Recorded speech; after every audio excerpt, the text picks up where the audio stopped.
It's Oklahoma Archery. Everything archery based out of Oklahoma for Oklahomans. Let's get it started.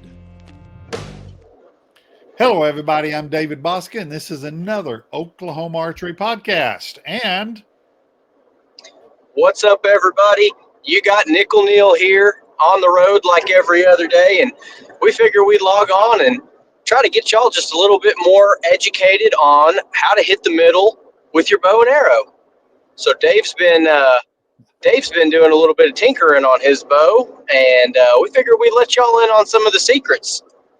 well, I like the idea of tinkering, but I hate the idea of tinkering because I just absolutely hate tuning a bow. I just like to shoot. So when I go to tinkering, it usually ends up becoming a slugfest at my end. Well, that's because you just have the one bow, Dave. Yep, that's right. But it probably does benefit you to stick to one platform. Me, I'm juggling three again. So you've Yeah. got both extremes here on the podcast today. Dave's tinkering all on one bow, and me, I'm too scared to mess with the one that's hitting behind the pin. So I got another one set up, and then I decided to go to the Bass and Buck shoot here in June in a couple of weeks. So that means I'm getting a third bow. So don't fight it, just embrace it. Yeah, my second bow is a classic. It's in a bow case, and I don't plan on opening it anytime soon. It's on standby. It's That's ready to ready to be sixth man off the bench for all yeah, you basketball fans out there. that's right. And it has won sixth man award before. So, well, Where'd you go, Dave? I'm right here. Can you still hear me? We got Yeah, quiet, didn't it? yeah. It's very rarely you'll hear me be quiet, but it does happen from time to time. I was going to say, let's take a quick break and thank our couple of sponsors of the podcast, Cooper Heat and Air. Haven't seen Sly Cooper in like 4 weeks, man, but he's out there getting that air conditioner money. Cooper Heating and Air, all your heating and air needs, fix it before it breaks. It's getting hot. It's up into the 90s this week when it's not having tornadoes. So give old Sly Cooper a call if you need something done on your air conditioner when it gets hot. And we can't forget to thank H&H Shooting Sports. Everything in the archery department's been working out great. They've got some big plans working out for events that you can come shoot your bow at. We're going to be announcing those dates real soon with a couple of out-of-the-box ideas from everybody at H&H. So shout out to the crew over there. Appreciate everything they do for the archery industry, and looking to get back there and fling some indoor arrows a little bit later today. So sorry to jump in on the sponsors, but definitely gotta show some support for those folks over there. They do a lot for us. Oh, absolutely. Absolutely. So Dave called me when I was in the middle of tuning a bow this week and said that he had found the secret sauce on how to get his bow to hold. So Dave, you want to tell everybody kind of what you've been doing on that title? It was really simple. With my left hand, because I am right-handed, with my left hand, I held the bow up, I put it on the pin, and I hit the trigger. Dude, I realized it was that simple. It was that simple. Uh, If only it was that. Hey, I was talking to one of my buddies today who shot the whole state field battle and target panic holding low, and you don't realize how big a deal that is to be able to hold it in the middle. oh, dude, yes, I do. I've been down that path. Sorry to hear that from you, guy. Now, what I did, for everyone, let's just start with what it is. I'm shooting a Matthews Title 40. Then obviously it's a Gen 2 because it's a 40. They didn't have that in the Gen 1s. And I've done all the little things. I remember when I was talking to the Matthews booth up at Lancaster, they were adamant about you got to keep this thing in factory specs. I'm like, okay. And I have stayed with that. I mean, I have kept it in the middle of the burger hole. I've kept the timing dead nutted on. I've done everything that is classified factory specs. Okay, so I've done that, and I have slowly taken myself out of that. I've kept the or about 2 weeks ago, 10 days ago, I raised the arrow rest to the upper half of the burger hole, and that helped. I like that. It really, I can't say it made me hold exactly where I wanted, but it definitely slowed my movement around a lot.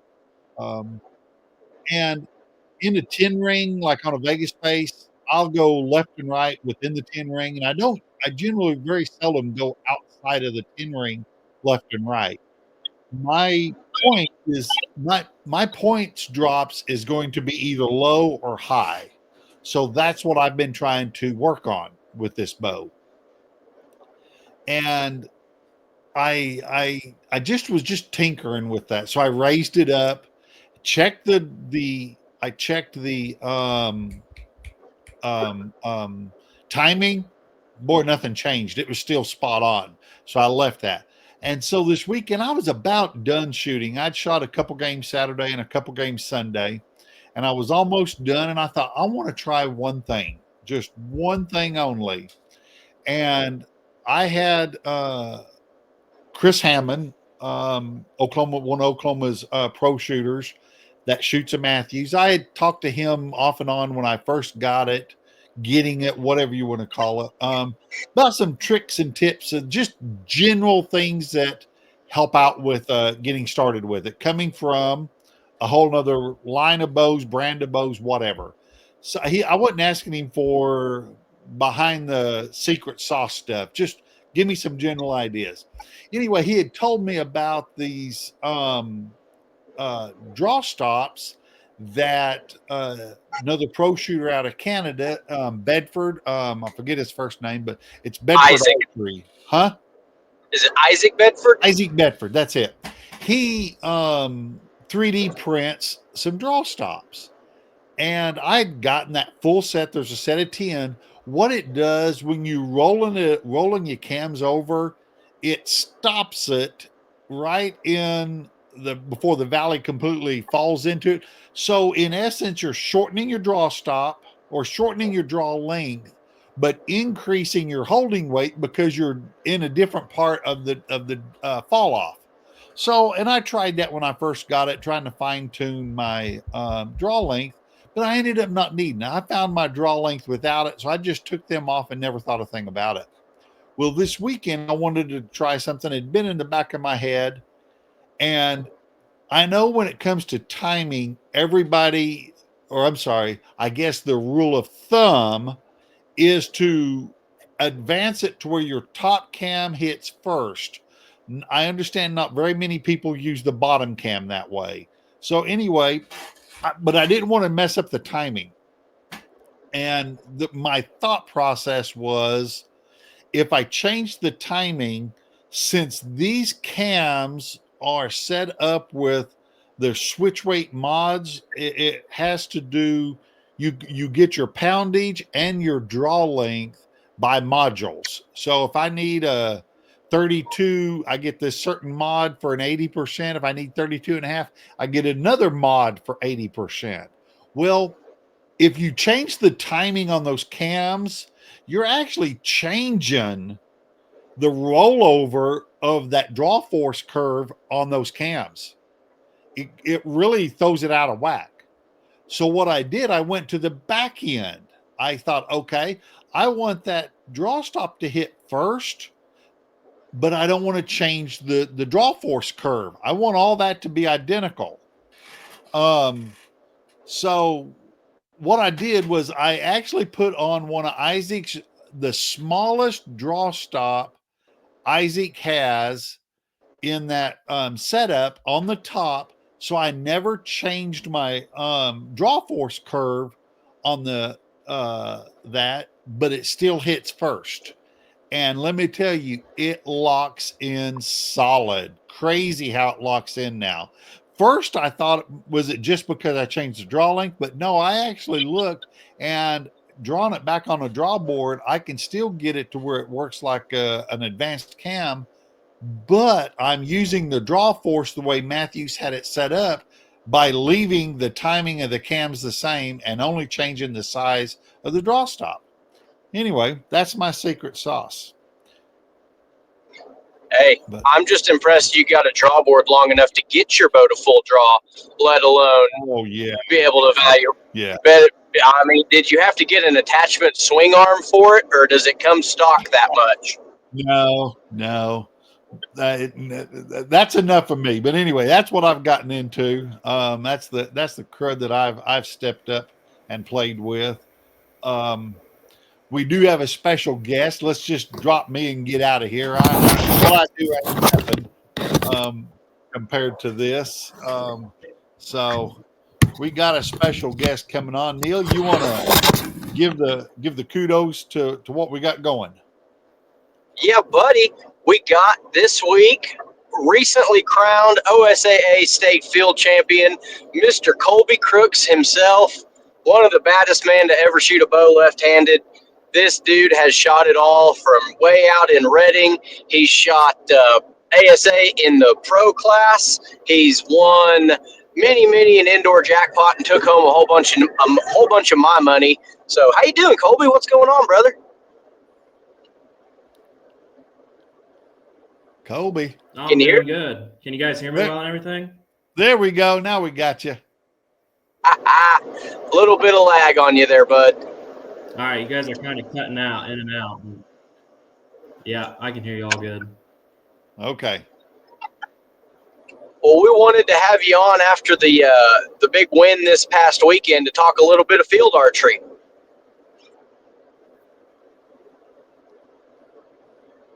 Yeah. Well, let's dive.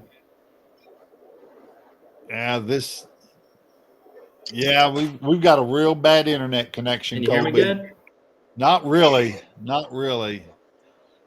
What we can do if you'd like. Let me run up to my house real quick and do it from up there. Okay, take your time. Hey, that's the beauty of podcasting. We get all of it there. So yeah, we'll let him switch locations, see what we can come up with. But did we lose you, Neil? I think we're losing everybody. Look at this. I may be the only one left, the sole survivor. Back, man.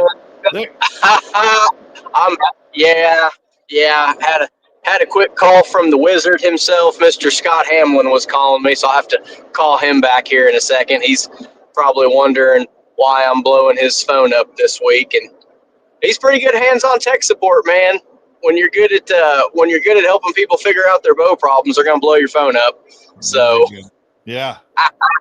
Sorry about that, guys. We got some technical difficulties today, but a little bit of background on Kolby before he jumps back on here.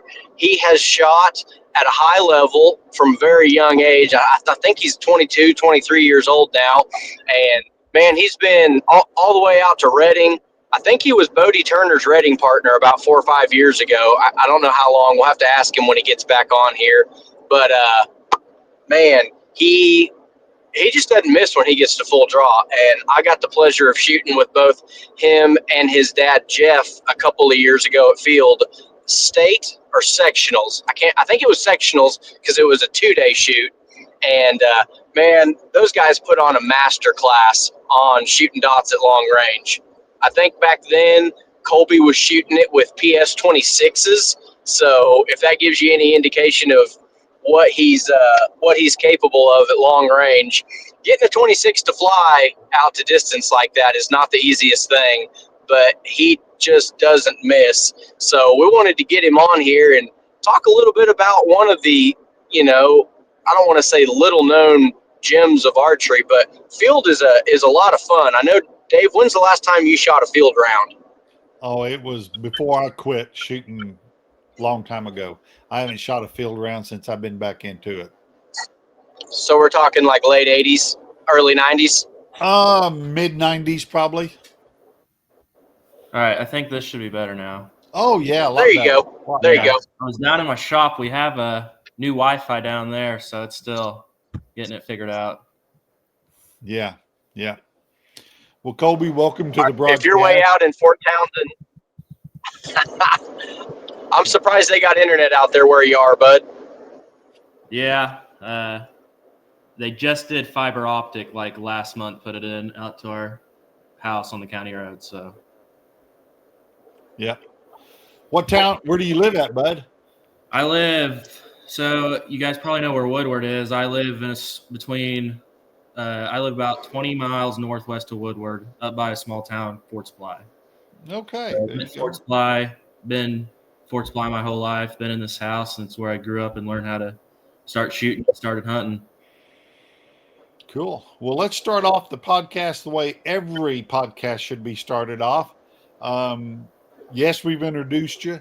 Tell everybody what you're shooting, and just that. Tell everyone about your bow setup right now. All right, so for this past weekend, I was shooting the new Hoyt Concept X, and I'm running that at 70 pounds with the new sector cam at 70% let off. So my holding weight right now is about 18.5 pounds. And I shot Rampage, Black Eagle Rampage arrows.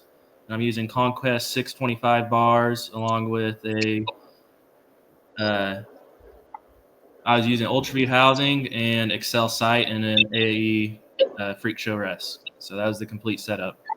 And then, of course, my dad's bowstrings. That's precision custom bowstrings. So awesome. That was the setup. And you said you raised in that house hunting and everything. We see a big old beautiful deer back behind you there. Yeah. What was your hunting setup last year, and will it change for this coming year? Yeah, so my hunting setup last year was the Carbon RX-9, and the year before that I did the aluminum bow. So Hoyt comes out, they have an aluminum and a carbon bow each year. So I kind of go back and forth each year. I get the newest hunting bow each year. So my hunting bow next year will be whichever one. It'll be the RX-9 next year. So this past season was the Alpha X. So I got the new RX-9, and I actually just started shooting that about a week ago. So cool. What's your first impressions of it been? You liking it? Oh, I love it. They just hold so steady, and they're so forgiving. It's up to toss if I like the aluminum one more. They both have their positives and negatives, but this past season was actually my first ever season with an aluminum hunting bow because I've always ran the carbon. And a couple times my hand would get cold in the riser, and I was like, I'm just going to go back with the carbon next year. So are you a feet per second guy or a front of center guy for your arrows? I'm a feet per second guy. So if I'm pretty short, I'm like 5'8" and got a short draw length. So I got a 27-inch draw length. So I got to shoot everything between 70 to 85 pounds so I can get the feet per second for everything. All right. I'll say you're also probably better set up to shoot long distance than most people in the deer hunting woods. Yeah, I did shoot a turkey this past fall at 117 yards. So it's my longest kill as of now. And that was a beautiful bird. Thing had some hooks on him, didn't he? No, the one that was a different bird. That was actually my spring bird. This bird was just a Jake, so he didn't make any of he wasn't filmed or anything, or didn't make any of the social medias. But well, speaking of filming and social media, tell everybody just a little bit about this channel that you and your buddies have started, Adrenaline Seek Outdoors. It's Adrenaline Outdoors. Adrenaline Seek is some other guys, but Adrenaline Outdoors, we started it. Is my brother and one of our best friends, Dash Garton. So it's just three of us. It's me, my brother, and Dash, and they started it. And they asked me, they're like, "Hey, you want to be in with this?" And I was like, "Yeah, absolutely." So we started it last year, actually, during the Super Bowl. We started talking about it because we always have a Super Bowl party. We're like, yeah, let's do this. So last summer, we all got cameras and everything and filmed it all. I mean, filmed every one of our hunts this past season. So you guys can find that at Adrenaline Outdoors on YouTube and Instagram and all the social medias. We're on everything. But So what's your goals with it? Or let's start first. What type of a show is it? Is it hunting show or is it instructional? well, it's a little bit of everything. So we have multiple videos about bow setups and what I do with my bow setups, and then we have instructionals. Just how to set up a bow, how to set up a food plot. We're actually going to be doing a food plot video this week and posting it. And we kind of try to center it around kills, because that's what people want to see. They want to see that big buck on the front. So that's what we try doing, but it's the off season, so we're having to throw in a bunch of other things, and we try having fun with it. Last week, our latest video was popping balloons. So it was me shooting. It was how far I could shoot a balloon with my new RX-9 before I missed a balloon. So we kind of do a little bit of it all. Oh, cool.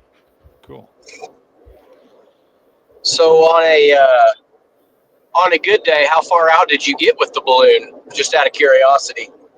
Well, I didn't. I had my bow sighted in with just the metal Excel sight tape, so they only went out to 100 yards. So I was guessing where to do 110, and I hit that on the first try, and then at 120, I missed it high. But when I get my actual sight tape for the deer season with broadheads and everything, I'm hoping this year I have a lot more sight clearance for some reason from my arrow to the bottom of my housing with my RX-9, and then I did my Alpha X. So I'm hoping I can get 150 yards, because last year I was able to get to 140. But then again, I don't want to hunt nothing that far. That's just, we started venturing into the whole spot and stalk mule deer and antelope type world of hunting. So if needed, I can shoot 150 comfortably. Then that's a possibility. Want to put a disclaimer out there. Kolby's been shooting archery at a high level for a long time. I know you're still, what are you, 20, 22, 23 now? 21. So okay.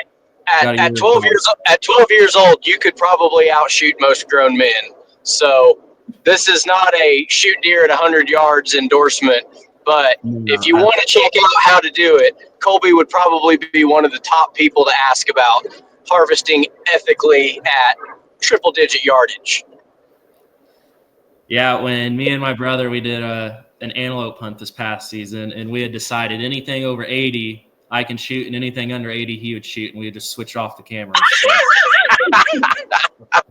That seems like a fair bet, man. I'd take that. I'd take those odds any day. So, man, you always show up at the state field, sometimes out of nowhere, and it's like, oh yeah, man, we got a good turnout. And then it's like, oh shoot, here comes Kolby. All right, let's go fight for second place, everybody. Tell everybody just a little bit about why is field so special to you? I just love field. I grew up. I went to my first ever ASA. It was in West Monroe, Louisiana. I went to it when I was 11. And at the time, the Cubs only shot 10 targets one day, and it was 10 arrows. And I was like, man, I'm driving all the way to a different state, and I'm only shooting 10 arrows. So with the stuff like field and redding and stuff like that, you're getting a lot of arrows. I can't remember exactly how many it is for the field. I think like 120 something. But I just like being outdoors, shooting a bunch of arrows, but still shooting at a target face to where, you're not guessing where to aim at like a 3D target. You have an actual dot that you're aiming at, trying to hit each time. So there you go. So you started shooting 3D when you were 11, or first pro-am at 11? My first pro-am was at 11. I started shooting a bow when I was 4, and then I started hunting at 7, and my dad really wanted me to kill my first ever deer with a bow before I harvested one with a rifle. So I killed my first deer opening day when I was 7 years old. It was a little buck, maybe like a 100-inch little 8-point. But I did kill him with I had a Hoyt Ruckus at the time. So ever since then, my passion's for deer hunting, but I still love target archery and all that just as much. I understand. I remember the Hoyt Ruckus. That was a good bow. It doesn't seem like it was that long ago. No, but that's I guess bow fishing go right now, so I still have it. It's a good one. It's hard to get rid of them when you're left-handed. If you're right-handed, there's just not many lefties out there. No, man, that's gotta be tricky. So on the ASA side, how'd you progress from the Cub division? Or, I mean, because you were shooting pro right up before you went to undergrad, right? Yeah, so I started at the bottom, just worked my way up. So I got to middle school open, which at the time I don't think it's called that anymore. I think it's high school or something. But at the time it was middle school open. It was like 7th grade through 9th grade. So I shot it my 7th and 8th grade year and won shooter of the year both years, and then got to 9th grade and I still had another year in it. And I told Dad, I was like, I think I should just go ahead and shoot open C, which was 40 yards unknown. So 9th grade, I did that and had a good year in that. I got second shooter of the year. I missed it by 2 points. One out of that. And then the next year I went to Open 45 and I did one tournament in it. And I was like, man, I want to try out the known stuff because that's when the known division started getting big. And I was like, I want to try the known stuff. So then I did K45 for the rest of that year. I didn't shoot enough shoots to qualify for any of the shooter of the year stuff, but I still did good enough to win out of those. And then the next year I was like, let's just go ahead and get back into the swing of like unknown stuff. So 11th grade, it was 10th grade. Yeah, 11th grade in high school, I did semi-pro and won out of that. And then I was a senior in high school was my first year being a full like actual pro. Daggum. Talk about ruining a grown man's day. I mean, it's like, hey guys, I gotta get off this podium so I can get back to 7th period on Monday. Yeah. Absolutely filthy. So you went open pro and then you went to undergrad and did a year of known pro in there somewhere. Yep. The past year I did known pro just because being in college, I go to Oklahoma State, so that's 3 hours away from home. And here at home, I have a full 20 target range. I can go out back and shoot anytime. So when I was at home every day, then I was judging and shooting. I had the time to judge, but being at college, I just don't have the time to judge competitively. So I figure I fare better than known. But this year, I've not been able to make any of the ASAs yet. I was planning on going to London, but that got canceled, as you all know. So Metropolis will be my first one this year. There you go. Known pro division? I'm not sure yet. I've started judging this past week, so we're going to see how the judging is. And if the judging's good, then it might be open pro. So I'm not 100% sure yet, but it's either going to be known pro or open pro. I remember the last time we shot field sectionals, I got paired up with you and your dad, and you had those 26s humming out to distance. So I have no doubt in my mind you can get a 3D bow set up to hit at the extra 10 yards. So I guess they're 60 instead of 50 now since the last time you shot. Are you going to stick to a line buster? Are you going to stick to the carnivores? What's the strategy between field and 3D as far as your bow setup goes? Well, for field this past weekend, I used my white concept. It's a new bow. It's actually the first arrows I released out of it was the week before field. And I told Dad, I was like, hey, do you have any arrows I can shoot? Because I didn't really have any arrows. So he lended me some rampages and he shot carnivores. But I'm going to be shooting my green concept that I was going to the Okie jackpots with. And if I shoot in the open division, then I'll be shooting carnivores. And if I shoot in the known pro, I'll be shooting PS23s. So there you go. What do you got in the nose of them? I got 120 in my PS23s, and I got 120 as well in my carnivores, which I can't get any arrow to exact speed for the open class just because being 72 pounds right now, it'd be pretty much dry firing my bow if I did anything less than 120 grains up front. There you go. Hey, 120 will zip, dude. Yeah. Well, I just wanted to bring you on and talk about some of the advantages of being well versed in the field game.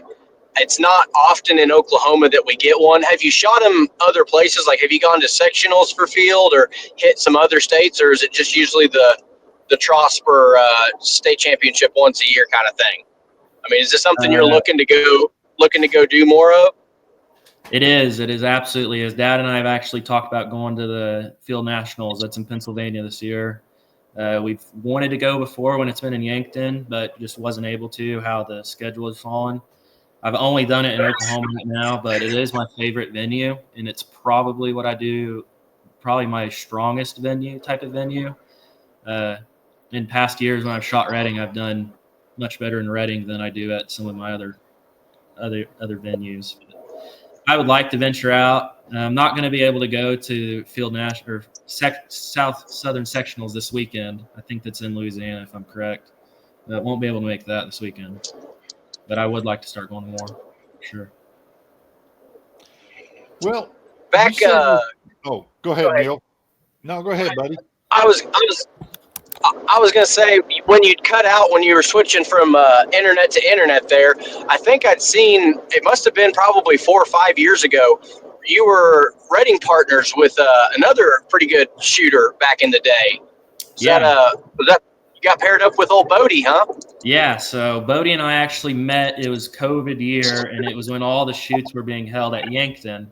So that's as when Yankton held all the indoor shoots. So I think it was I can't remember if it was Indoor Nationals or one of the other ones. It may have been, it was the Rushmore Rumble at Yankton. It was the first year they held it, and Bodie and I just happened to be on each other's bail on the first day, and it was actually it was in Young Adult Championship, my last year in the Young Adult stuff. So Bodie and I were on each other's bail the first day, and we both shot, I think he shot a 328 on a Vegas face, and I had like a 325, and we ended up getting paired together the next day since we were the two high scores, and kind of started there. And he messaged me a little later on. He was like, "Hey, I'm going to Reading. You want to be my partner?" And I was like, "Absolutely, I'm going as well." So we did good at Reading. In the team part, we were 2 down for the weekend. We dropped one of our points on the elk herd at 88, and then the other one was our first target of the day. We both dropped one. It was like 35-yard mountain lions, and we kind of both weren't paying attention because we figured, surely one of us will hit them both, and neither of us. We dropped one. That's still pretty smoking good, dude. Yeah, he actually just signed with Matthews like last week. I seen that. Yeah. Yeah. Have you signed with Hoyt, or you just shooting Hoyt? No, I signed with Hoyt in 2021 and have been signed with them ever since. So I've done three different contracts with them since then. So I'll be shooting Hoyt for the rest of this year and next year for sure. Congratulations on that. Thank you. Yeah. Congrats to Hoyt. Golly, talk about locking up the talent. Did you get? Yeah, it's actually it's a funny story how it all started. So it was when I was in semi-pro. It was in my semi-pro year, so I would have been 11th grade in high school, and that's like when all the bow companies started doing the like paying money for all, like at ASAs. That's when they really started paying out money. And at the time, Hoyt was not paying out any money, but I still wanted to try their bows because I've been a Hoyt guy my whole life, but I was shooting a TRX 38 at the time just because they were paying out money to the non-pro classes. So Hoyt sent me, it was the Invicta then. They sent me the Invicta. I didn't end up shooting it at Foley, which was the first one that year. And Hoyt, the guys seen me there not shooting it, and they were like, "Why aren't you shooting the bow we sent you?" And I was like, "Well, I wanted, if I do good, I was wanting to make money because I'm a broke high school kid at the time, and I wanted to make sure I made money. So I shot the bow that they were paying, and Hoyt was like, "Well, let's just sign you to a contract. That way you will make money." So that's how that works out. Yeah. So it worked out good. And then a week after I signed my contract with Hoyt and started shooting Hoyt, I shot in Indoor Nationals, which was in Yankton that year, and shot pretty good. I shot a 300 with 60X the first day, and then the second day I had 58 X's. And you haven't looked back since? No, haven't. College has kind of slowed me down just because everything costs so much to, live on your own compared to when you're living with mom and dad. But it's just for a few short years, and you'll be back to ruining people's day. I guarantee it. Yeah, I'm looking forward to it. I'm ready to get back in the swing of things. The field shoot this past weekend was actually like the first shoot I've been to this year, so I was excited for it. Oh, we saw you and your dad out at the Woodward ASA. Yeah, I had both my arrows because that was one of my like testaments if I should shoot judge or if I should shoot known this year. So at that, I just shot a fun round and kind of played around. I did the first half judging and the last half known, just to kind of see how I did judging wise. How'd that go out? It went pretty good. If my judging was like that every day, then there'd be no question I'd shoot open. But that being kind of like my home course and everything, I kind of knew everything. Like, hey, that tree's like 42 yards. They put the target 3 yards behind it. But yeah. Hey, you got to hit the ones close to home. We've been trying to get the ASA out west near you guys, and I appreciate all the time when y'all will drive 3.5 hours to hit a tournament, and it's like, man, we got to get to these guys out west. You know, they're putting the miles in. We got to do everything we can to come to them. So I appreciate seeing y'all out there, you and Jeff both. I almost didn't recognize your dad holding that title. Had to do a quick little double take there. I was like, uh-oh. Yeah, I've been trying to get him back into shooting Hoyt, but he was actually signed with Hoyt for 2 years, and his contract ended last year, and he was shooting the senior pro stuff. But now he's just shooting Matthews, playing around. He don't really go to as many shoots anymore now that I'm out of the house and not going to them all with him. But he's just playing around. He's got multiple different bows in the shop right now. When you can shoot at a high level, you deserve to try everything out there. So hats off to Jeff. If y'all haven't met Jeff, he's a heck of a lot of fun and a heck of a shooter. Golly, he makes a good bowstring too. Did he hook you up on bowstrings, and did he charge you full price, or did he cut you a little break on them? No, he does all my bowstrings. He don't charge me anything, which I wouldn't pay him if he made me pay. But I build my hunting bowstrings, and he tried getting me to build my concept strings this year, and I was like, I don't want any part of my tournament strings. You can build those. So he built my strings. That was a fresh set of orange fluorescent colored strings I had this past weekend at the field shoot that he built. What's your string material of choice? I'm not sure what he's using right now. I think it's something 454. Probably that 454 extra or 452 extra. Yeah. That's what it is, literally. And then all of the serving and everything and end loops are all Halo. Don't use any of the 3D or any of the other stuff. Just all Halo serving. There you go. What's your bite? Well, what knock are you using on those? On my 3D. 3D, I'm using just the Black Eagle Knox for my PS23s, but for my Rampages, I'm actually using Easton Axis Knox. Okay. Because the Easton Axis is the same diameter as the Rampages. So that's kind of what I've got going right now. And my carnivores are also the Black Eagle Knox. Okay. So decent size loop material is what you've got. You don't have a real small loop then. No. Yeah. It's small. I like it. I don't want it tight because I don't want any knock pinch, but I don't want it. I want consistency. So yeah. And I like using so for hunting, I'm using Rampages, but I'm using the hidden brass inserts from Easton Axis so I can shoot. I don't want an outsert for hunting. I feel like just the wind drag and everything at long range kind of hurts accuracy. So I just want it flush going into the barrel of the rod head for hunting. Yeah, I get behind that. And you mean your long range is not the same thing as my long range. I'm taking a poke at 40 and 50 yards, and you're taking a poke at $150. We're come from different worlds, my friend. Yeah, when I was younger, I had some arrows with outserts, and sometimes I'd go to pull them out. The outsert would pull off in the target, and I was like, nah, I don't want to mess with outserts ever again.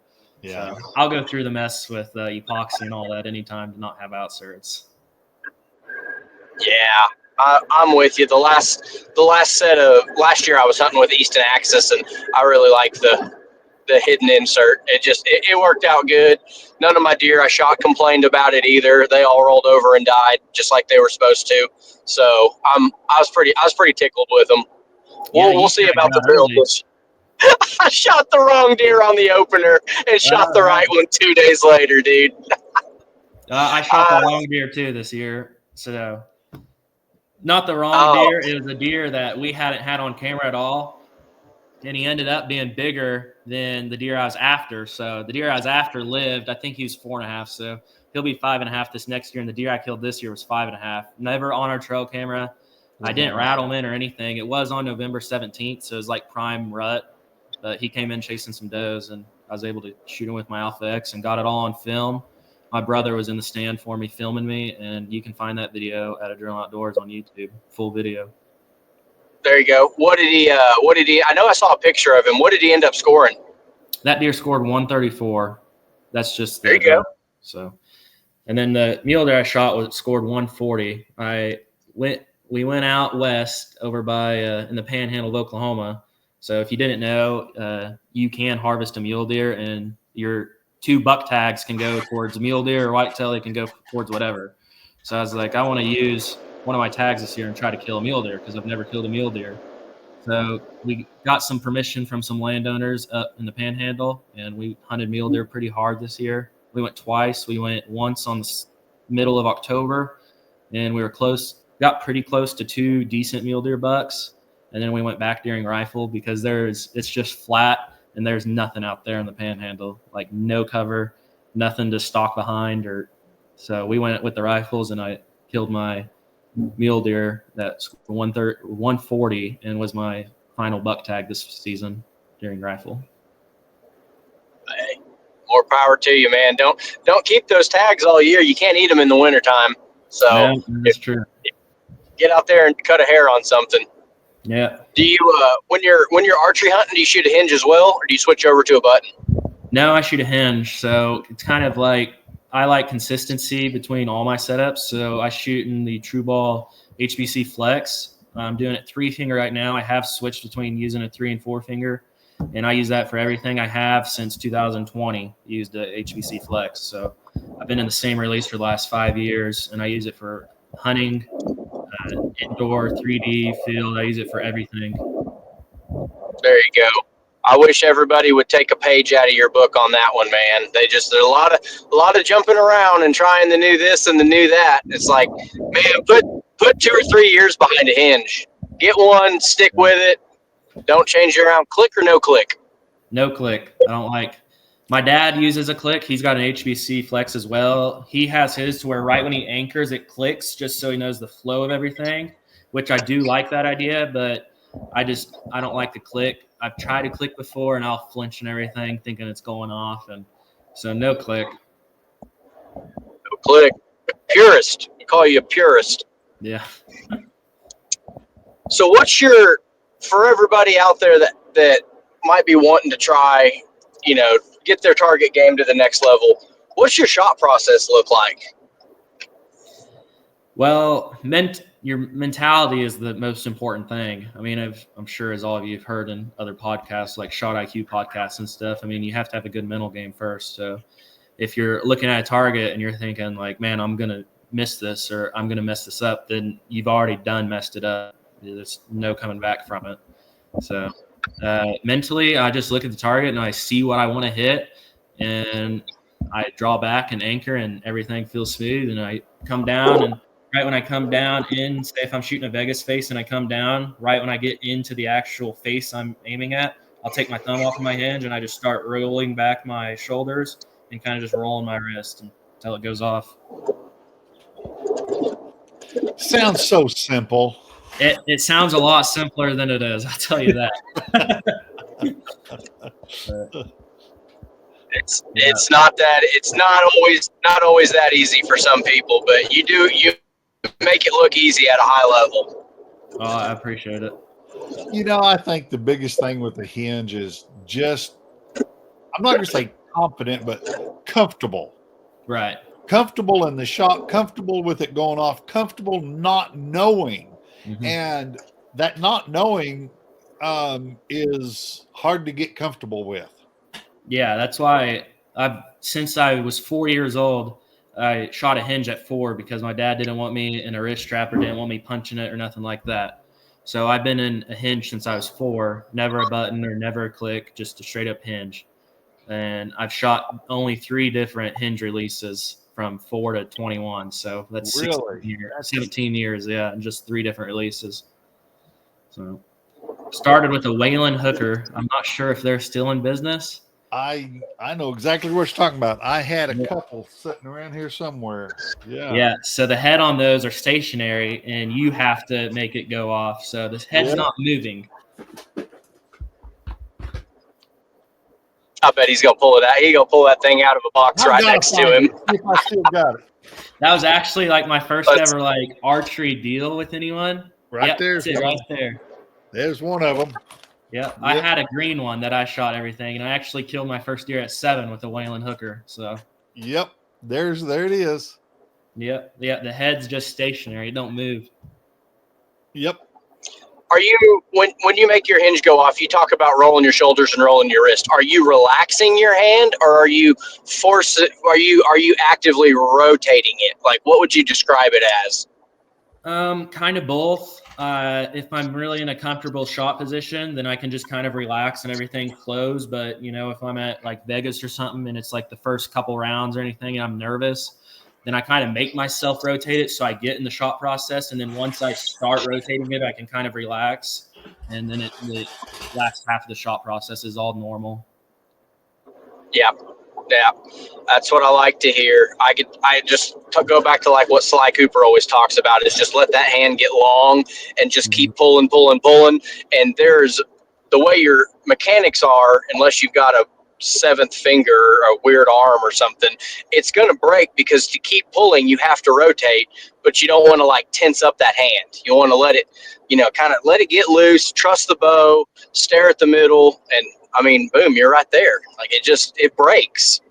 I see a lot of people struggle with the hinge, and it's like, man, you're holding a lot of tension in your hands. You're stopping and starting. You just got to acquire a target, make sure you're centered up, and just relax into that thing. It's going to break. Like, it breaks on its own. I just don't. I mean, yeah, I'm shooting my 3D with a button right now, but I always go back to that hinge and enjoy it. It's a lot. Another thing that I see people struggle with all the time is having too much just tension. Like sometimes you'll see their pinkies like straight out or just a lot of tension in their hand. And I was on the Hornet team for a couple of years with George Riles, and I went up to Atlanta a couple of times and stayed with him for some camps. And that was the number one thing when it came to shooting a hinge or shooting any type of hinge, just no tension, just have a relaxed hand to where if someone came up here, they could move your fingers like this. We would be shooting up on the line, and he'd always come up and mess with our pinky finger to make sure it's relaxed. Yeah, to have just a smooth shot control the whole time. Did he try to get you on the UV hinge, or did you stick to your HBC flex? Well, I was part of that team and everything before the UV stuff. I ended up not doing it anymore just because my dad started coaching me more. So just been with the flex. Before the flex was the Scott Mini Pro Longhorn. They didn't make it at the time when I got it, but it was one of my dad's old releases. David's got one of those as well. I don't know if it's here at the house, but I've got mine's it was the anodized blue 4-finger. Okay, yeah. The one I have is just a 3-finger and it's brass, and that release is awesome. I'll still carry it in my pouch sometimes if my HBC breaks, I want a backup. Yeah. But I had a friend pass away, gave me several releases, and then I got to realizing, I think I got the same amount he had. A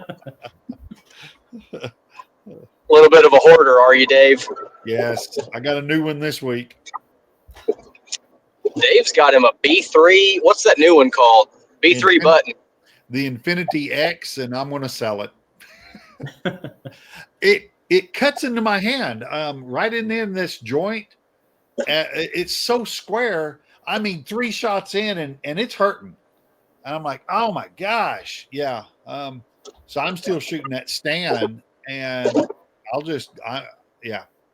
I've tried and tried and tried. I've tried it for 3 days now, and about the 3rd shot in, it literally is eating right into this joint.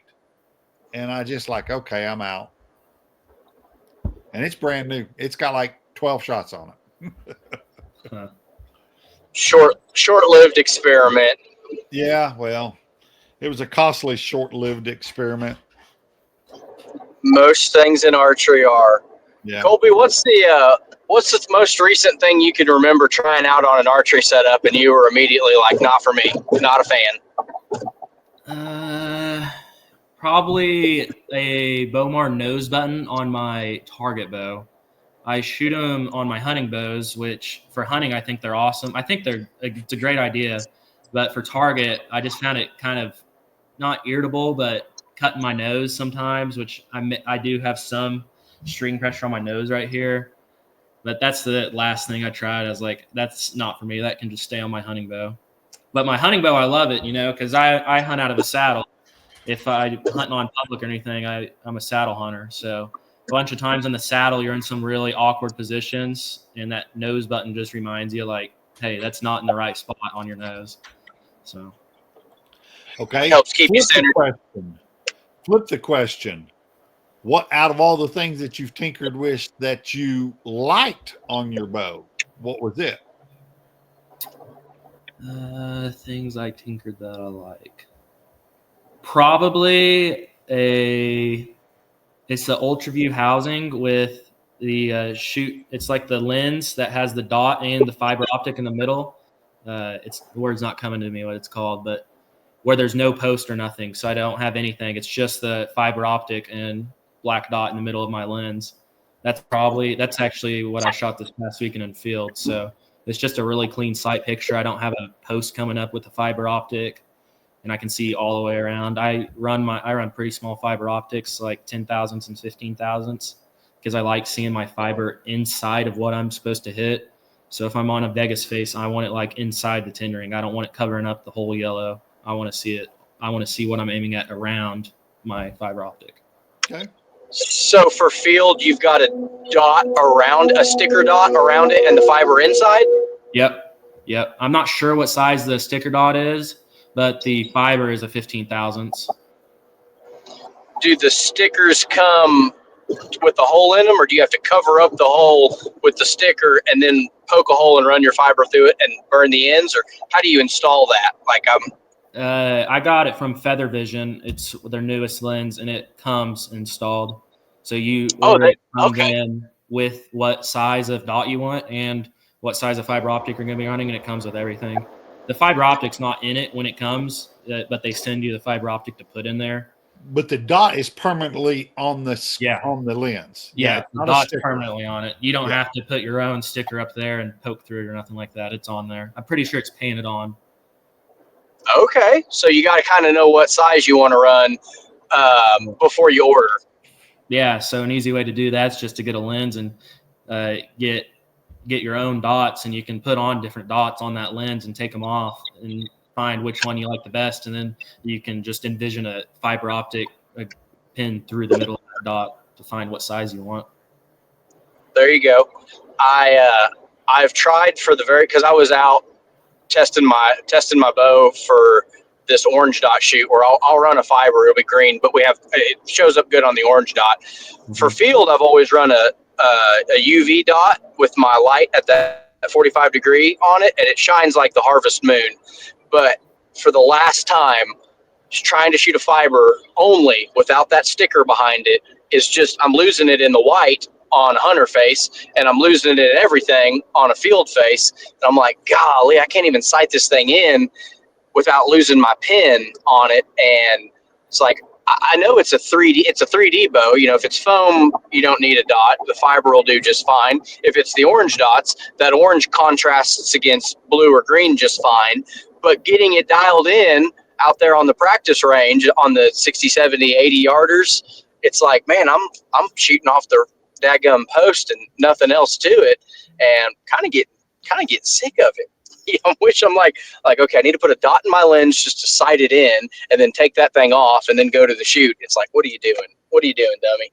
See, that's funny you say that, because when Dad and I were actually sighting in our bows for this field shoot, the week before the field shoot, I was telling him, like, I'm just having trouble, like, focusing on where I'm trying to hit on the target and where my pin is. Like, they're kind of just blending in, and like sometimes the white on like the field face or the hunter face would kind of look almost elongated. And so I ended up putting a clarifier in, and that fixed everything. So I have a clarifier in it right now, and that's actually, I shot that field shoot with the clarifier in. So what power lens are you shooting for each? I shoot a 5 power for everything other than hunting. Hunting, I'm shooting a 3 power. Even hunting with the lens. Okay. That helps at 135 yards, doesn't it?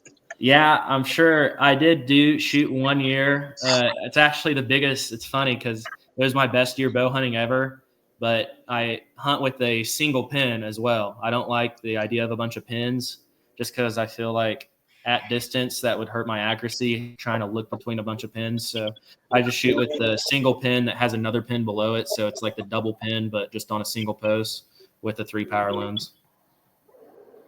Fair enough. I have shot 3 pins though and no lens before just because I was wanting to try it.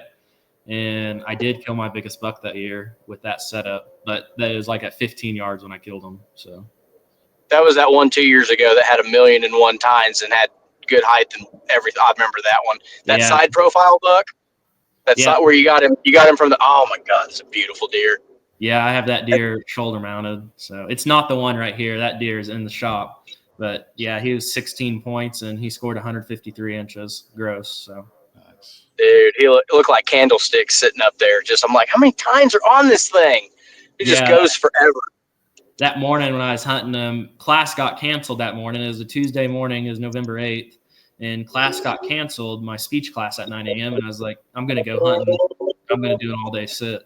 Because I had there's 2 different bucks. And I told myself, like, I'll shoot either one of these bucks. These are my only 2 bucks on my hit list. And if either of these bucks come, I'm going to shoot them. And I got there. I had my peanut butter jelly and bag of chips and a couple water bottles ready for an all-day sit.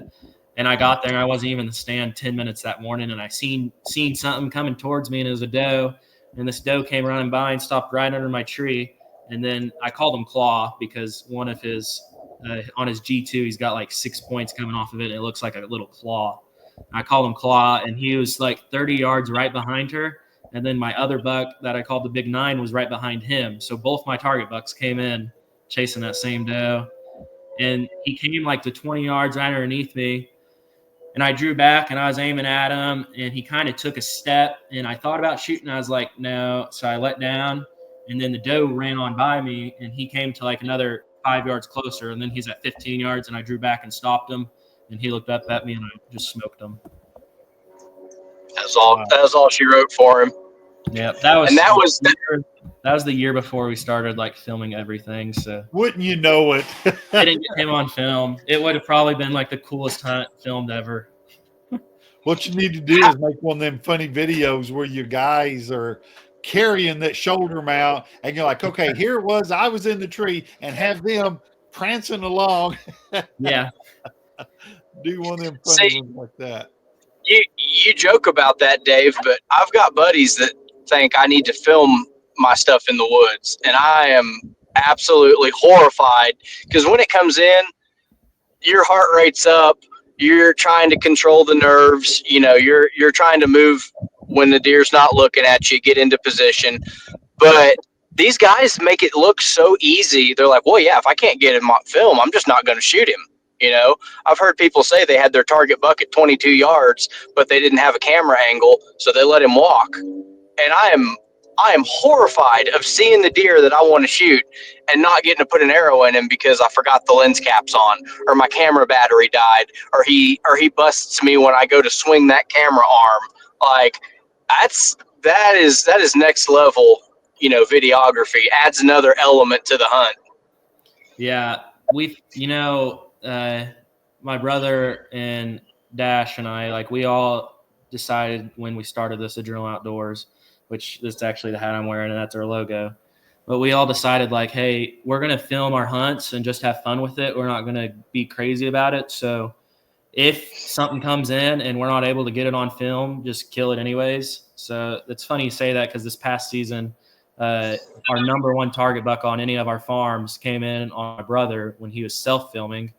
And it was a deer we called Steve, and he was 155, mid 150s.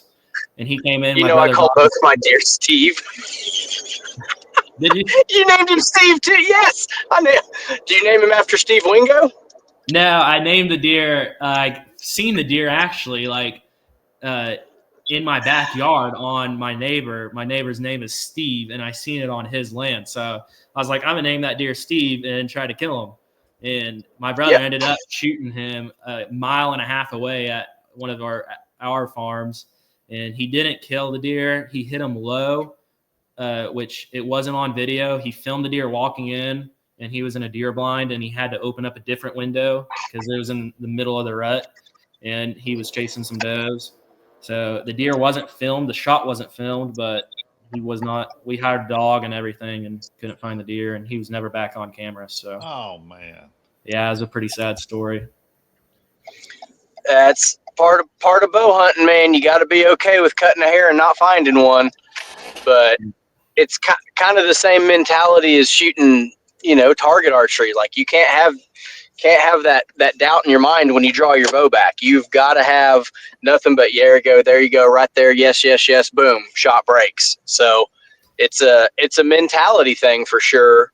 But it's a sickening feeling. But that's all. You're the only other person besides me that's named a deer Steve. People are like, why would you name it Steve? It's like, well, Steve told me I wasn't going to kill that deer, so I named him Steve and killed him. Yeah, but like if we have a deer really like know exactly what the deer's doing, then we'll try to get on film. Which this past season, Dash, our other guy, he runs cross country and track for college up at Dodge, Kansas. So he's not able to come and hunt every weekend like my brother and I are. So he's only able to hunt on the breaks, and he hunted over fall break and wasn't able to kill anything. And then Christmas break, he noticed it was 120. I think it scored like 124, 124-inch buck with the. He shot it with his bow, but he noticed the deer crossing the road over by his house, and it was on a WMA on some public hunting. And so he chased that deer, and I think he filmed that deer 6 different times, got him on film on hunts, shot at him once and missed, and he eventually shot him like at 32 yards, perfect shot. My brother was in the tree filming him, and it's probably our best video film-wise and everything to date. It's just a great story behind the deer. wow. How did you guys learn on your filming editing wise? Is it just kind of trial and error, or one of you pretty good at it, or you just figuring it out? It's just kind of trial and error. So before like we made a Journal Outdoors and everything, I wanted to start filming anyway. So the year before, I had my own little camera that I bought from Walmart and was filming my own hunts, just self-filming. And me and one of my buddies that graduated with me from high school edited a couple videos. That year I killed 2 different does and a buck that I got on film. And we edited those. And then my brother is kind of like a tech geek, so he really geeks out on all that stuff. And he actually does all the editing for us. I don't even touch nothing now, so it's nice. I kind of helped him at the beginning, but now he just does it all. Hey, that's fantastic. Yeah, and the thing is, he loves doing it too. Like he'll sit up on the counter and do it for 8 straight hours, and he just loves it. So when I was always doing it, I was dreading it. Like I just want to get this posted on YouTube, and there'd always be something wrong. But he's the editor. Hey, that's money in the bank, dude. If you can find someone to do that legwork for you, you got the battle halfway won. So you just shoot your bow. I drop the bodies. He makes it look like a Hollywood production. That's a partnership right there. Yeah, which he hunts too, just as hard as all of us. He actually killed a really nice 9-point that he's been chasing all year. He killed I think November 9th, he killed it this year. And my dad filmed that hunt, but he shot it and made a perfect shot and got the whole thing on video. And I think he shot like at 16 yards or something. It was a super close shot. But what broadheads are you hunting with? Right now, I'm hunting with Severs, 2.0s, but my brother was using Beast broadheads last year, and Dash was using Severs as well. So I think we're all going to be shooting Beast broadheads next season, though. Okay. Well, shout out to Mr. Bomar. I'll be using the 2.3s for Beast. Okay. There you go. My hunting bow right now is 88 pounds, so I get plenty of penetration. So I just want a big cutting broadhead. If I go elk hunting or anything like that, then I won't shoot a 2.3-inch cut. But for whitetails, 2.3 at 88 pounds is plenty. We don't want to track them far. That's what we're saying. We will. At 88 pounds, I'm surprised you don't pin them to the ground. Well, they take it as deer are tough animals. Yeah, they are a hard creature to harvest. People don't realize how resilient they are. I mean, I've seen them out there with one leg, one lung, Yeah. 2 arrows in them, and they're still coming back into the corn. Like, oh yeah, this is where we go at 5:30 every day. Mm-hmm. Yep. Yeah, my second biggest buck I've ever killed with my bow. The funny thing is, when I shot him the first time was the year before I ended up killing him. And that deer was a deer named Eye Patch because he was missing one eye. I shot him like at 12 yards and I hit him right in the freaking shoulder. I was shooting like a 60-pound bow at the time. I think it was like 65. And he ended up living through it and everything and came back the next year and I was able to kill him. But I was like, I'm never shooting light poundage again.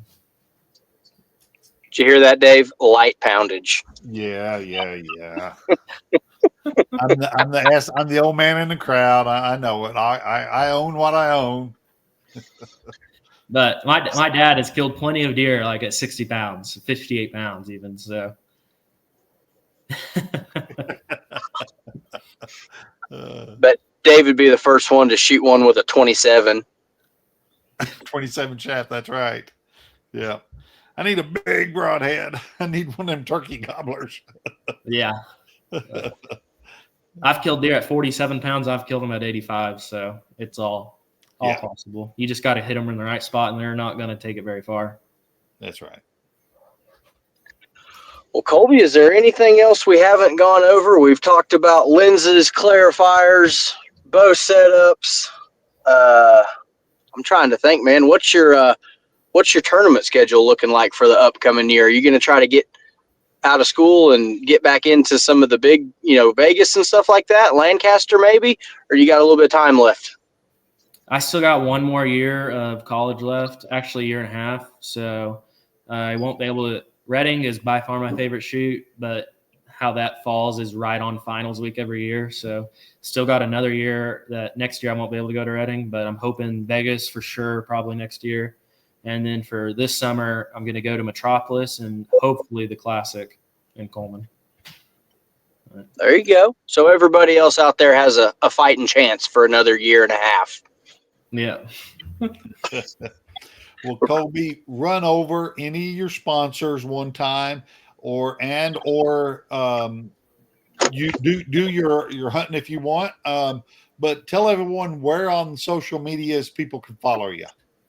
All right, so we'll start at the sponsors first. Shout out to Hoyt, been sponsored by them for a while, and they've always just been like a family. And then Dan McCarthy with Conquest and Black Eagle has just been awesome. He's trained me some and coached me, and he's just been awesome throughout it.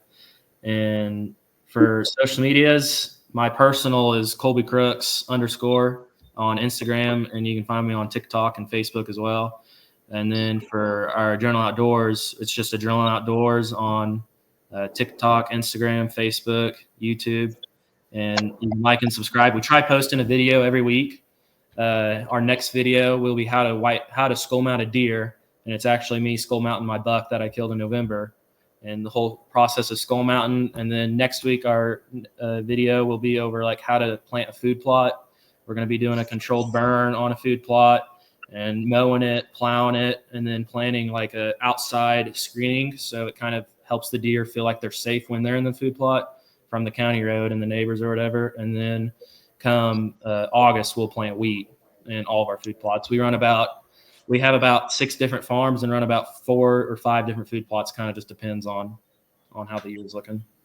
But looking like a good year for rain, maybe. Them food plots gonna be kicking here soon. Yeah, if you guys don't take all the rain from us guys in the Panhandle, that is. I keep getting all these alerts from Stillwater on my phone. Like I got a tornado warning alert on my phone yesterday, and I looked outside and it's just sunny as can be. And I'm like, man, we need not some of the tornadoes, but some of the rain up here. Yeah. Well, you can have some. We got an inch yesterday and it rained 30 minutes. Really? Yeah. We had an inch of it. Yeah. We got 2 tenths yesterday, so we got some. If I'm not mistaken, since the last heavy frost, My place is sitting on 26.5 inches. Wow. That's insane. That's Kolby's draw length. No, 27. 27 actually. So Oh man, Long string it, baby. Neil, we're lucky he just didn't hang up on us right then. Hey, it doesn't matter how far you're drawing it back. It matters where it goes when it goes forward. And I've seen Kolby do it on foam, paper, field, orange dots. I mean, there's just something. There's nothing like getting beat by somebody half your age. But when they'll teach you something while they're doing it is the fun part. Like I was asking when we shot field sectionals 2 or 3 years ago. I think the first day, I was like, now, Jeff, tell me I'm shooting the left target on the bottom, right? The bottom. And he'd be like, yep, still the one on the left, still the one on the bottom. And we'd flip over and he'd lean over and he was like, now, you're shooting the top one this time, right? And I was like, no, I really didn't. So you pick up stuff like that from people that have done it again. And that's what archery is all about, man. It's just making each other better. yeah. That's just the type of person my dad is, though. He'd run through a brick wall for about anyone I know. That's awesome. Yeah. Well, you tell him, go kill a big deer and get back on here and come tell us about it. Yeah, we will. He's going to be doing deer drone recovery. So there's nobody up here in the Panhandle right now doing it, but he just got a thermal drone. So he's going to be having his own thermal drone business next deer season. So if you're from anywhere from Guyman to Woodward, you can contact Journal Outdoors. If you kill something, we can get you covered. You know what? I smell another podcast coming on just about that. Well, I'm sure he'll be down with y'all. That's right. Well, take care, Kolby. Thank you so much for sitting down with us, and congrats on winning this past weekend at the State Field Championship.